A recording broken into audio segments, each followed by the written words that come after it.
Alat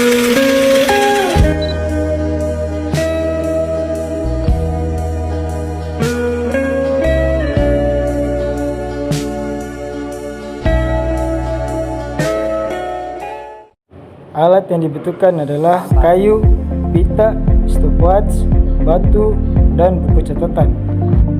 Langkah pertama yang saya lakukan adalah mengikat pita pada tongkat yang sudah disiapkan. Kemudian menancapkan tongkat yang sudah diberi pita di area pantai yang terbuka. Setelah itu saya akan mengamati arah kekuatan angin berdasarkan pergerakan pita tersebut selama 10-15 menit. Selanjutnya saya akan mengamati gelombang dan arah angin di area pantai tersebut.